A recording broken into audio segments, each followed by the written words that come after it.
Hello everybody and welcome back to the latest episode of the Turfcast podcast pre-game show with me, Joe Reb. Now, unfortunately, it's one of the pre-game shows where I couldn't get a fan on from the opposition Southampton fans. The ones that I know were busy on the days that I could do it, and I was busy on the days that they could do it. It was just a bit of a shit show, to be honest. So I decided to do it myself. Recording this on Wednesday, we play them on Thursday.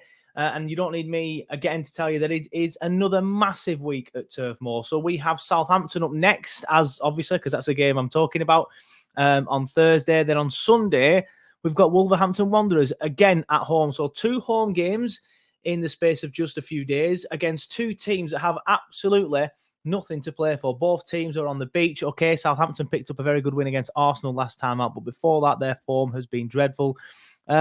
Wolves have been a little bit hit and miss. That I feel like they're on the beach, like I said. So, you know, it's the pressure's off them, so they can play with freedom, I suppose. But if you can't beat a team when you're staring down the barrel of relegation that has nothing to play for, then you deserve to go down. Just like you deserve to go down if you can't beat Norwich at Norwich, and you know, I was going to say Brentford at Brentford. That's probably a little bit harsh because they have turned a corner now since signing Eriksen, but put it this way, you deserve to go down and finish in the bottom 3. And at the minute, we're looking like we're going to finish in the bottom 3. So it is Southampton up next. Of course, we'll be talking about that. And we will be talking a lot about the Sean Dyche situation, the next manager situation. Of course, we did a live on the channel. If you want to go and check it out, please do. Now it's still on the channel. It was live, but of course, it stays on the channel after the live is finished. If podcasting are your thing and you're listening to this on your podcast device or whatever, then there is a podcast available for it as well. It's just basically the live in podcast form. But I've said my piece on it at the time. Now that the dust has settled a little bit, my overriding emotion is still confusion, mainly, more than anything. It's just the timing doesn't make sense. I have come round to the idea of it may or... I didn't want him to leave. I've nailed my colours to the mast on that one, and I still will say I didn't want him to leave. But when you look at the last 2 years, you can understand the decision and the choice that the chairman has come to. Ultimately, I do think it is the wrong one. I would have kept him until minimum halfway through next season. Some people have criticised before that, say if he's not getting the results, you might as well change it now. Fair enough. I personally thought he had enough credit in the bank to be able to at least see until October or something like that next season. And if we're still not doing good enough, get rid then. But now that the dust has settled, I can see why, in a way, he's come to the decision. But I just don't understand. It's the timing of it for me. It is just the timing. It still doesn't make any sense. If you're going to sack him in January, February. I would have still thought it was a wrong decision if he got sacked in January/February. But you would be able to understand what they were doing. You'd be able to look at it and say, right, they want to stay up. They want the new manager bounce. You know, the finances in the Championship aren't potentially enough to keep the club afloat. Again, that's just a rumour. So you'd be able to understand it anyway, at the very, very minimum. Sacking him on Friday, I think was it Friday? Sacking him the day before a game. Anyway, I think it was Saturday, weren't it? I can't remember. Sacking him the day before a game, though, a big game.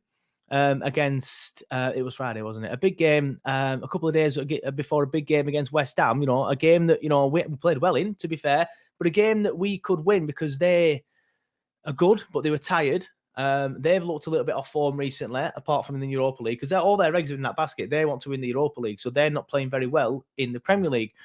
So we could have won that one, but of course, in the end, we did come away with the point.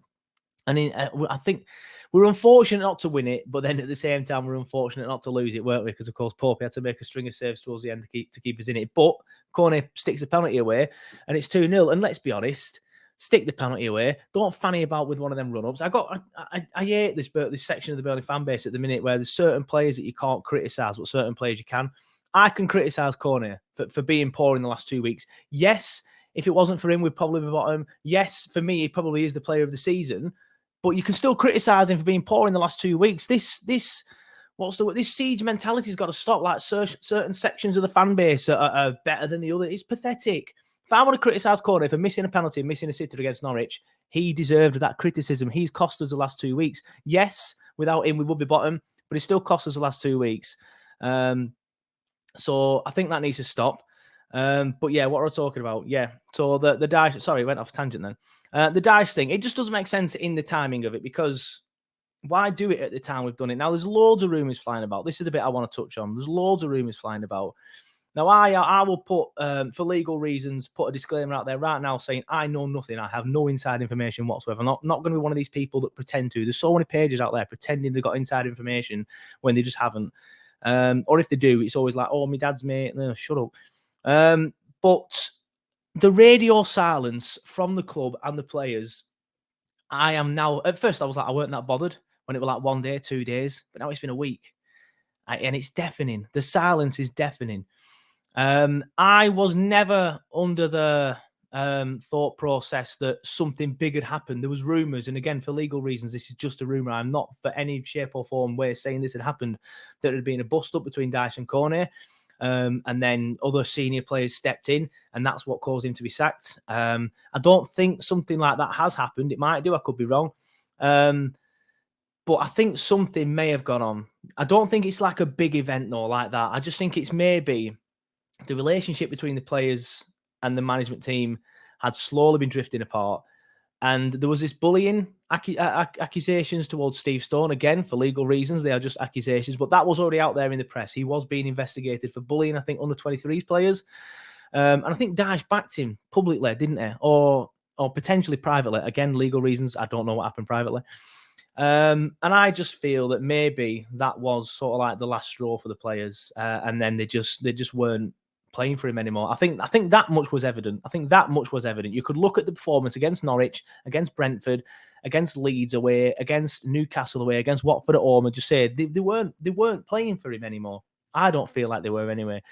But again, that's all rumour, all hearsay, legal reasons. I'm not in any way, shape, or form saying that is what happened. But I just feel like the relationship became strained because Dyche was backing his management team, despite there being under investigation for bullying. Because if it's still under investigation, I'm not sure what the conclusion of that investigation is. But if it did happen, I know the first team in the under 23s train in different areas. But having worked at a football club in the past, it wasn't Burnley, but having worked at a football club in the past, obviously the players in the under 23s, they know each other, they see each other. They'll walk past each other, they'll talk to each other.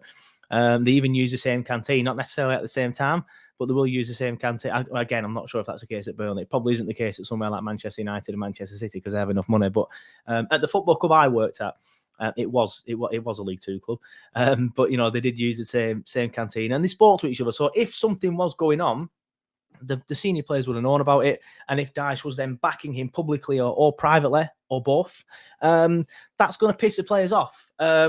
So that's just my thought process. I don't necessarily believe there's been a big fight. I don't necessarily believe there's been a big, massive event. I could be wrong. But I just feel that the relationship just became too strained. And maybe that resulted in like a few heated words or recently just the players completely down in tools. And again, that's not me saying they did.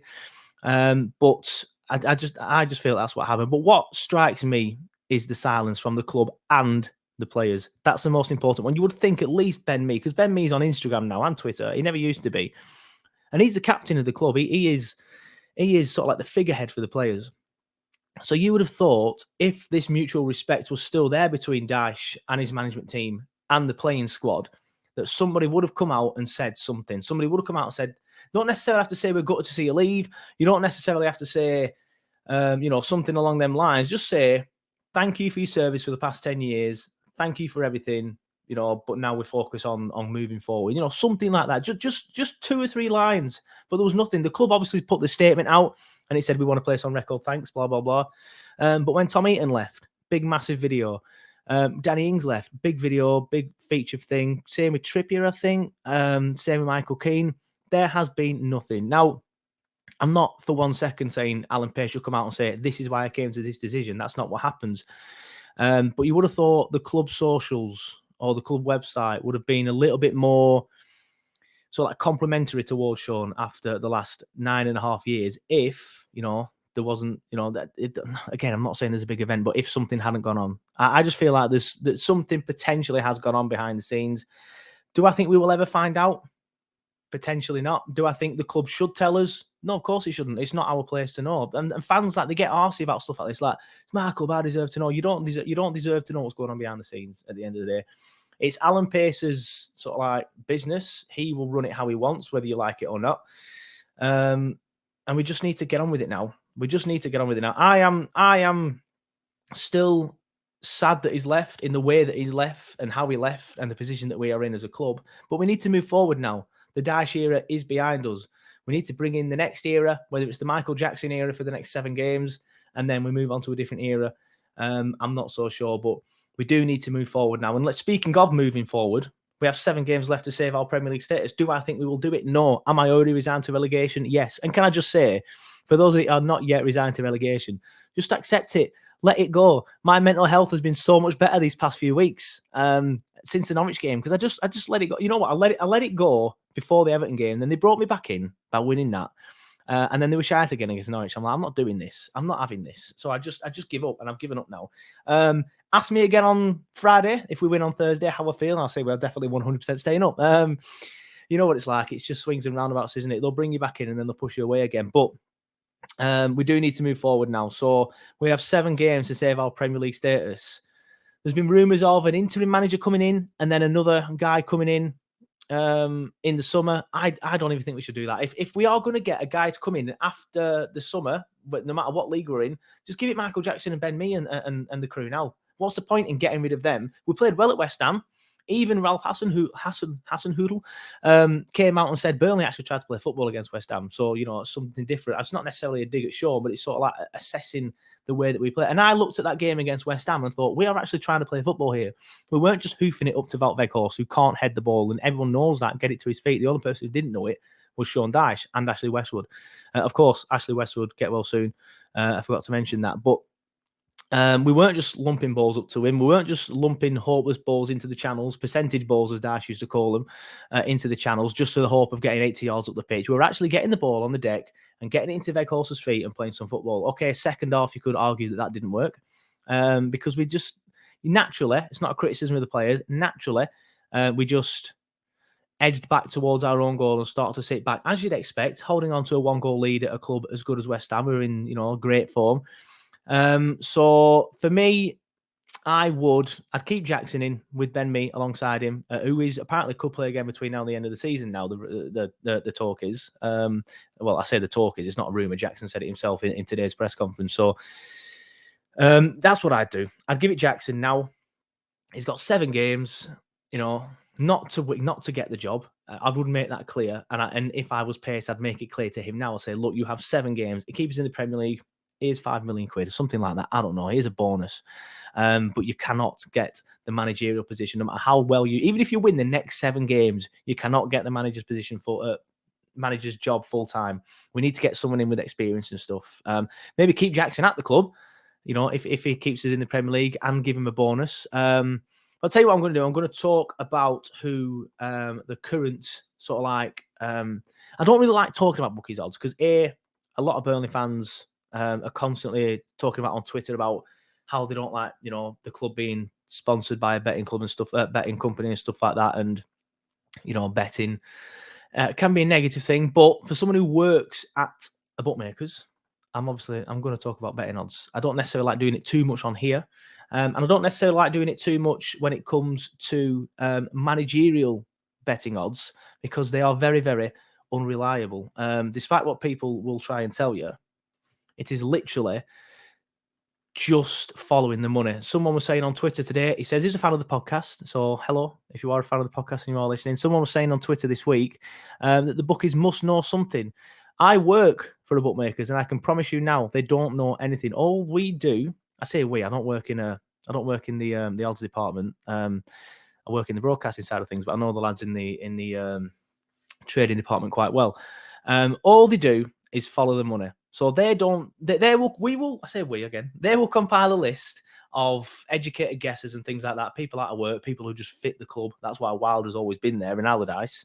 And they will just basically do that. And then they will just follow the money. Now, like I said, I work for bookmakers. I work at William Hill. I know that the traders at William Hill are constantly looking at all the other markets. So say for example, if Paddy Power and Sky, I know Sky Bet have a market. I'm on it now. It's on your screen now. If you're watching on YouTube, by the way, that is what's on your screen now, the current odds for the next Burnley manager. I'll read them out in a second.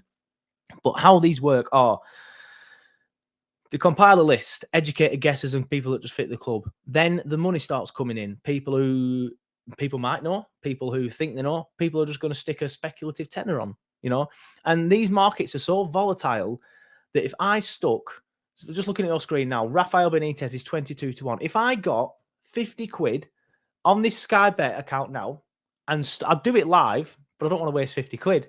If I stuck 50 quid in there now on Rafa Benitez, his odds are currently 22 to 1. I guarantee you there'd be at least 16s within the hour. There'd be at least 16s within the hour. And then you've got people at Paddy Power, William Hill, Betfair, whatever, FansBet, Fun 88, all watching the markets on the other bookies and saying, hold on a second, Dave. Rafa Benitez has just gone from 22 to 1 to 16s on Sky Bet. We need to react to that ourselves. And then they'll make him 16 to 1. So people keep sharing it on Twitter and stuff, saying, oh, there must be something in this. There can be something in it because I used to work at a radio station and I knew a former Leeds United manager. I won't mention his name because he could get done. In fact, I probably said too much already, but I'll go with it. And he was telling people in the office that he had been interviewed for a certain job because we did a bit of interviews and stuff with him. And he was telling people in the office that he had been for a certain job at a certain club. So I immediately, when I heard that, saw that he was about 8-9 to 1. And I immediately put like 15 quid on him because I thought he'd been interviewed. And he said the interview had gone. In the end, he didn't get it. So I lost my money. But this is what I mean. Like people with inside information can start putting money on. And that's when sometimes the bookies, like say, for example, towards the end, whoever the manager is about to be, he will be 9 to 1 odds on favourite probably. But it is just a case of following the money. It is just exactly that. But they are worried that somebody who with inside information will be putting money on. And people do end up doing that. Like I'm not saying, Alan Pace himself is like, right, I'm going to employ David Unsworth. If he does, by the way, Pace out. It won't do.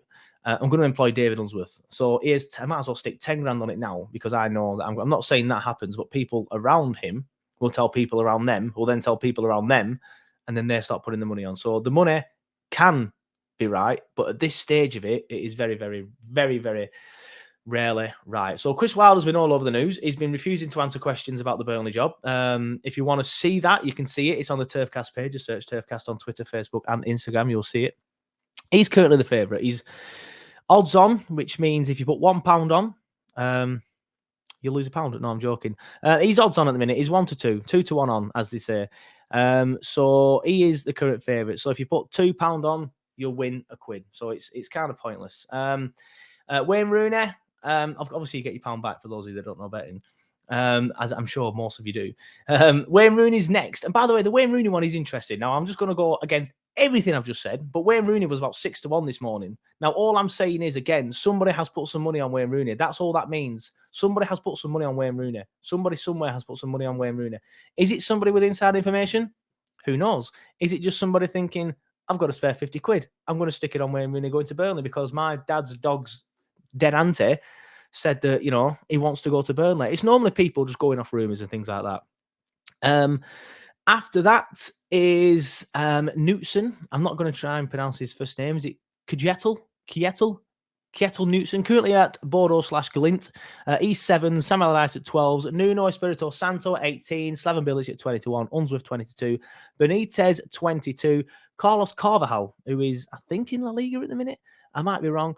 At 25, Fark at 25, Carrick 25, Duff 25, Solskjaer 25, Neville 25, Vincent Kompany 25. Now, the reason why I went all the way down there is I wanted to see what Vincent Kompany was. Gattuso at 28 to 1.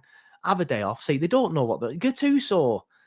No chance. There's absolutely no chance. But they are the latest odds anyway. I was interested to see what Kompany was because there are rumours this week that Burnley have spoken to him, or the rumours were that we were going to interview a couple of managers in Europe, and we were linked with Knutson at Bordeaux/Glint and Kompany. So I thought Kompany's odds might have been a little bit shorter, but people are probably just making sense of it and going, Kompany's not going to go to Burnley, so I'm not going to put 50 quid on him, So they are the latest odds. I personally, looking at that list, out of the favourites, I wouldn't mind Wilder. People are are criticising Wilder. Oh, he took Sheffield United down, blah, blah, blah. Why would you want him? Sean Dyche took Burnley down.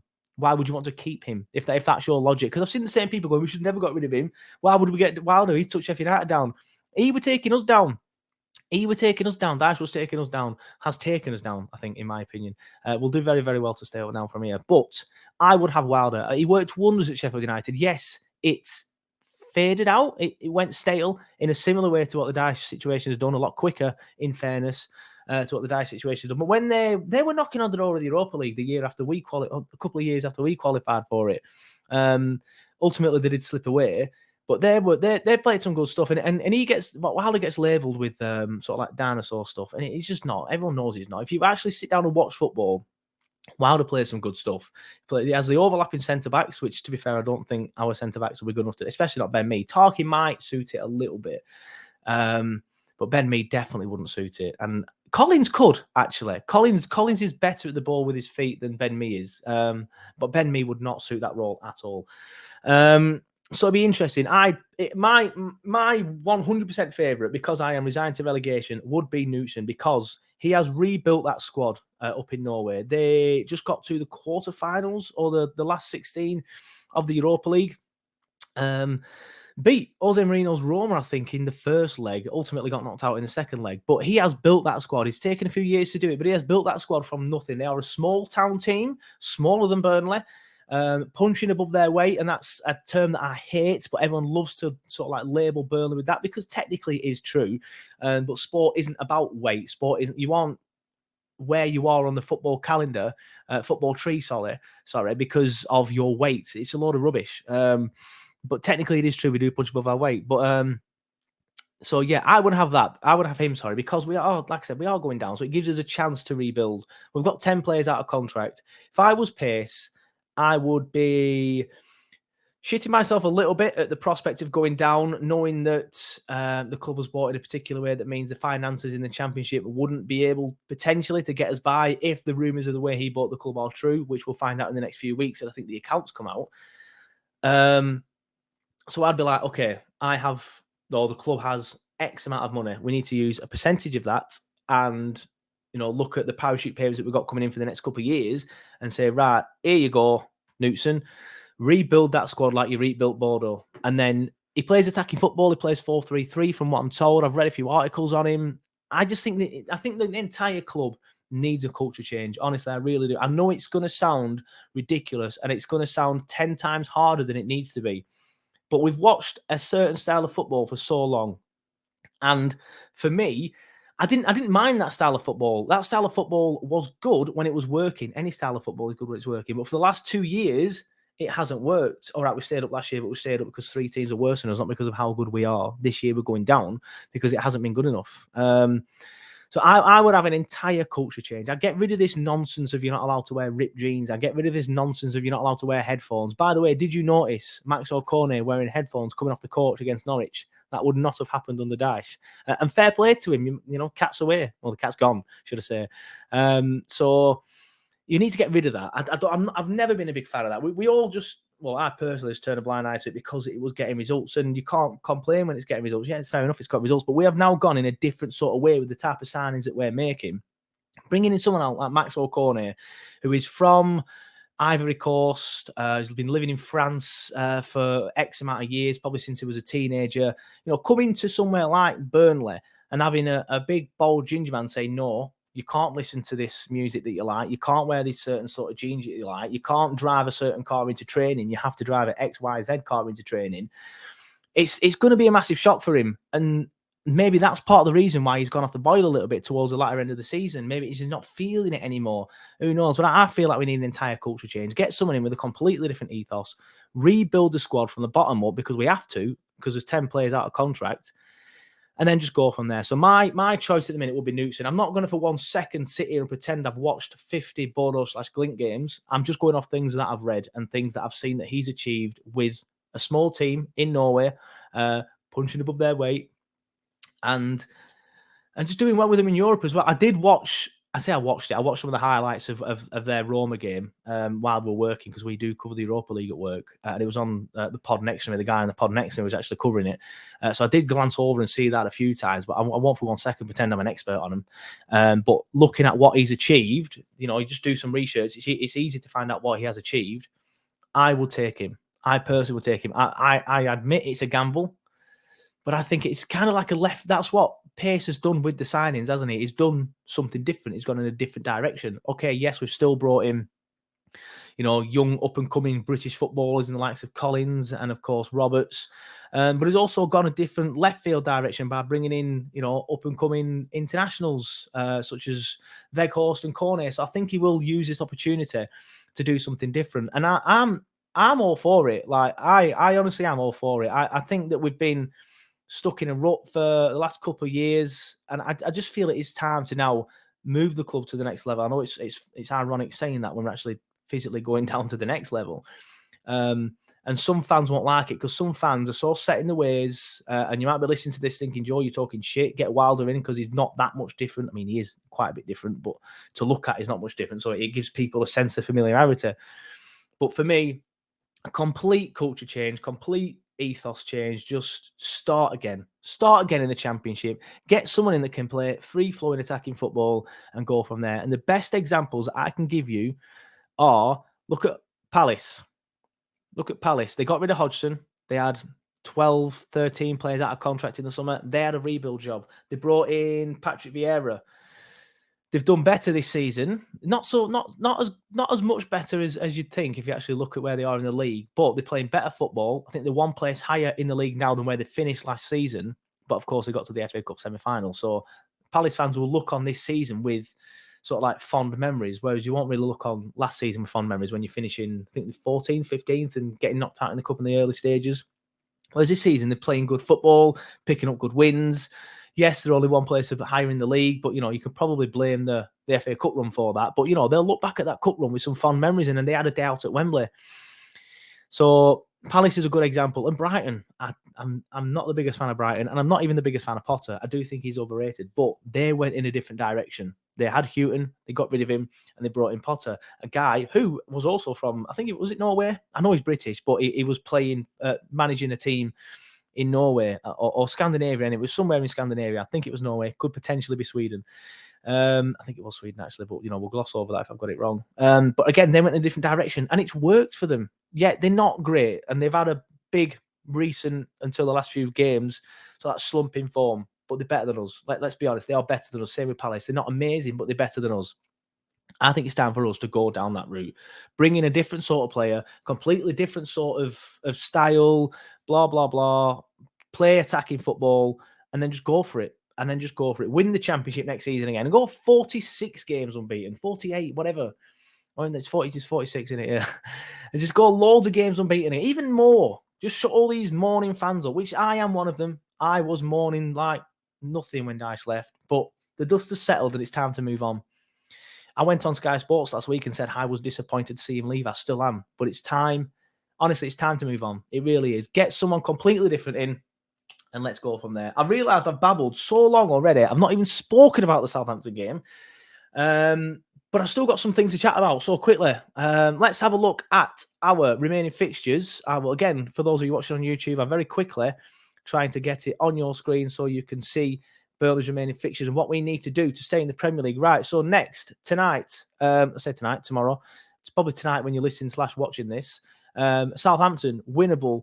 Wolves away. Wolves all winnable. Watford, all them 3 games are winnable, man. I know, and realise how stupid I sound when we won 4 games all season. I'm saying we can win 3 in a row, but we can win 3 in a row. Can we? I don't know. It's the hope that kills you. Like I said, I'm resigned to it because I don't want to get myself sucked in. But then I look at the fixtures and you can hear the angst in my voice. So Southampton winnable. Honestly, I'm looking at that, and I'm the only game I'm worried about. The only 2 games I'm worried about is Tottenham away and Newcastle at home. Newcastle, they're on a resurgent bit of form.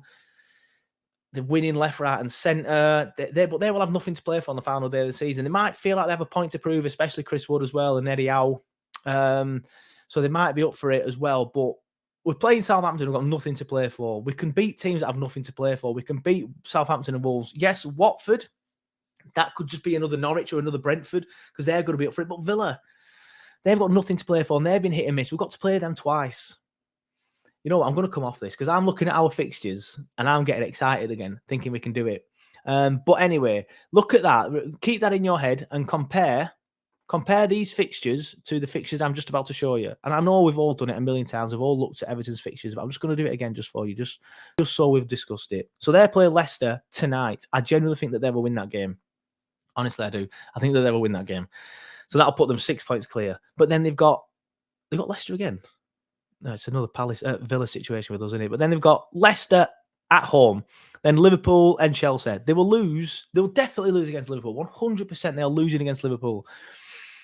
I'm 95% certain that they'll lose against Chelsea.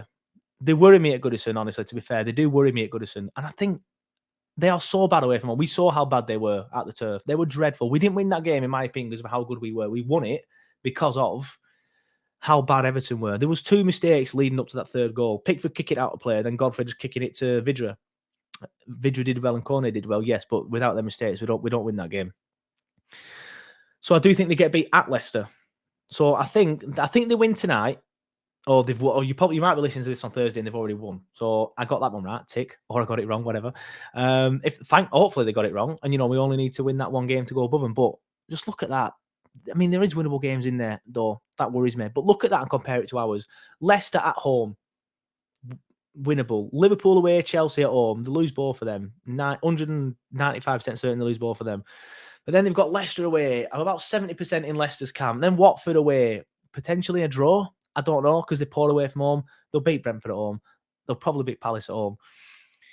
So they do worry me a bit. Them winnable games. I don't know. Honestly, I don't know. But Everton aren't the only one that are in it. I think Leeds are probably a little bit too far, and I don't think that we will catch Leeds, but we will just take a quick look at the Leeds fixtures. So they've got 6 games left. They play Palace away. I think Leeds are poor. I think they lose that. I'll just make it bigger. I'm making it smaller. I'll just make it bigger for yours on YouTube so you can actually see it. Apologies if you couldn't see the Everton fixtures because they were a bit small. So they've got Palace away and Man City at home. Get in. I tell you what, their fixtures are worse than Liverpool's. Everton's. Apologies, Everton fans. Their fixtures are worse. So I think they get beat against Palace. Honestly, I think Palace are a good side. I think they'll put Leeds to the sword. I think they lose that game. They definitely lose to City, 100%. I'm 80% certain they lose at Arsenal. They 100% lose at home to Chelsea. They'll probably beat Brighton at home. They'll potentially beat Brentford away on the last day of the season. But Brentford, I know Brentford and Leeds had a bit of a thing a few years ago when Brentford went up. Not when Brentford went up, because they were going for it together, weren't they? Them sort of teams. I think they played each other in the playoffs one season, because I remember Pontus Jansson playing against them. I don't know much about Leeds' history and stuff like that, so forgive me if I'm wrong, but I think theirs is just as bad as Everton's, honestly. We definitely 100% have the easiest running. 100%. It's not even up for debate. 100%. If we go down, again, you've only got yourselves to blame, but I've been saying that for a while. And finally, just before I move on to the Southampton game, I'm going to bring up the league table on your screen. So we'll cut out Liverpool at the top because that's not nice to see, is it? So we'll cut out Liverpool at the top. So Norwich bottom, 21 points. Watford second bottom, 22 points. Then there's a gap of 3 points to the mighty Clarets, who are on 25 points. Then another gap to Everton, who are on 28 points. So that's 3 point gap there. Having said that, I've just been talking about Leeds. I didn't realise how far away they're ahead of us. So we're on 25 points. They're on 33. That's 8 points ahead of us, but we do have a game in hand. So we win the game in hand. We bring them in. That's 5 points. And they're running this tough. They're running this tough. Villa. Interesting. Now, it's a shame that Villa had a little bit of resurgence when they got Gerrard in, isn't it? Because they'd be well down there. Newcastle are safe. Palace are safe. Villa are probably safe. I think Leeds are safe. I can't see Leeds coming down. I don't think we're good enough to catch that. I think they're too far ahead of us. I think Leeds would have to lose pretty much every game between now and the end of the season to go down, which I don't think is beyond the realms of possibility looking at their fixtures, but I do think there's winnable games in there for Leeds. So I do think Leeds will win again between now and the end of the season. I do think we pick up 2 more wins, potentially 3.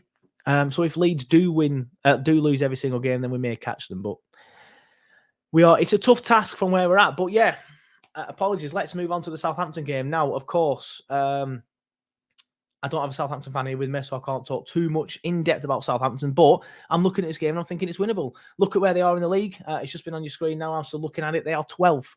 They're on 39 points. They are 100% safe. Brentford in 11th. When did that happen? They have won the last 3, to be fair. But, you know, they were well down there. People were even midway through the season, people like Brentford, they've lost like 8 in a row. This is what a good signing can do for you, and knowing how to use that signing. I wasn't criticising about Weghorst there. I don't think we know how to utilise him. I said at the time that the signing of Eriksen could rejuvenate Brentford, and it has done. That's exactly what it has done. I think he's scored 1 and got 3 assists since he's come in. So they've won 4 out of their last 5 of Brentford. That's why they are in 11th. So they're safe. So Southampton are safe. Look at Wolves in 8th. I say they have nothing to play for, by the way. I didn't realise that they could still get 7th. But do I think they'll get 7th? No. So I think we can still beat Wolves. If we can get a draw at West Ham and we can beat, Tottenham at home like we have done, we can beat Wolves. We can do it. I don't know. Yeah, I'm excited for this Southampton game because I think we can beat them. I think they're on the beach. I think there is sort of like a different sort of air around Burnley at the minute. I think the shackles might be off a little bit. I saw him play against West Ham, as pretty much everyone listening to this will have done.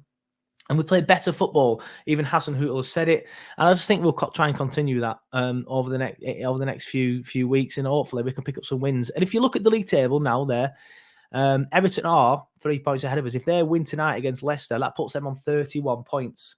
So we will have to win our next 2 games. If they win tonight, we have to win our next 2. I think we've got to put that there now. We have to win our next 2. If they win tonight, we have to win our next 2 to be able to go to be in with a chance. But if they win tonight, for example, win 1-0, they will go on to 31 points on minus 18 goal difference. Whereas if we win our next 2 games, only 1-0, we will go on 31 points on a minus 17 goal difference. So we can go above them if we win our next 2 home games. And then after that, they've got Liverpool and Chelsea. So we need to win the next 2 games. Or if, they get beat tonight, Leicester, if you're watching, do us a favour. You beat us at the Turf. You can beat Everton at Goodison, can't you?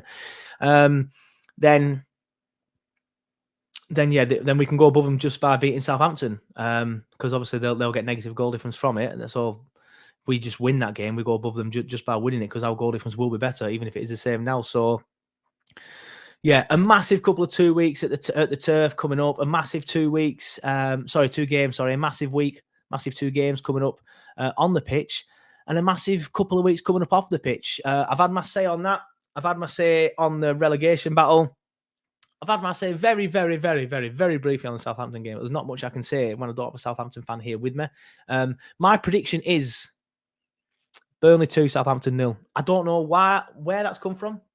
I've just got a bit of a feeling that we might win the Southampton game.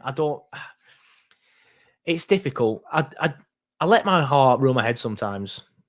Very rarely, those of you that listen to the podcast. But I think this is one of the moments where I'm just going to be like, right, under the lights, new manager, new interim bounce, hopefully, playing different style of football. Fingers crossed we can go into this game and get something. Fingers crossed we can. I think we can. And I'm going to predict that we will. I think they're just on the beach. They've got nothing to play for. They've been out of form recently, apart from a win last week against Arsenal, I think it was. So I think we can do it. I genuinely think we can do it, and I think we will do it. Yeah, they beat Arsenal 1-0. Good result, to be fair. But yeah, I think that's going to be it for this week's pre-game show. I'm calling it a pre-game show. I've not previewed the game in any way, shape, or form. But it is the pre-game show. I'm on my own. I do have a Wolves fan next. I have a Wolves fan ready for the Wolves game, unless he pulls out on me for whatever reason.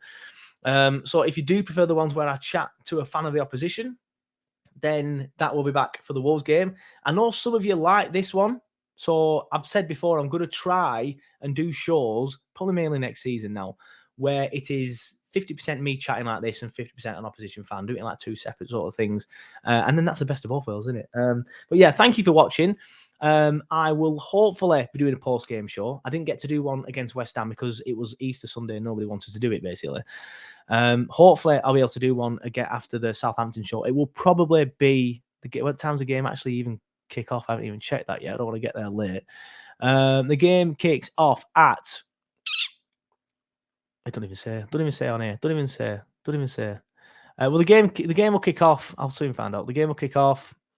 Probably should have checked this before I went on air, shouldn't I? But the point I'm trying to make is the post-game show will be late because of the lateness of the game. So the game kicks off at 7:45. The game kicks off at 7:45. So 2 hours for gameplay. So that's 9:45, 9:30, 9:45. So make that probably like 10:45 for the post-game show, at the full-time show, whatever you want to call it. Only problem is my little boy will be asleep in the room next door. So whether the missus lets me is another thing. No, I'm joking. I do what I want in this house.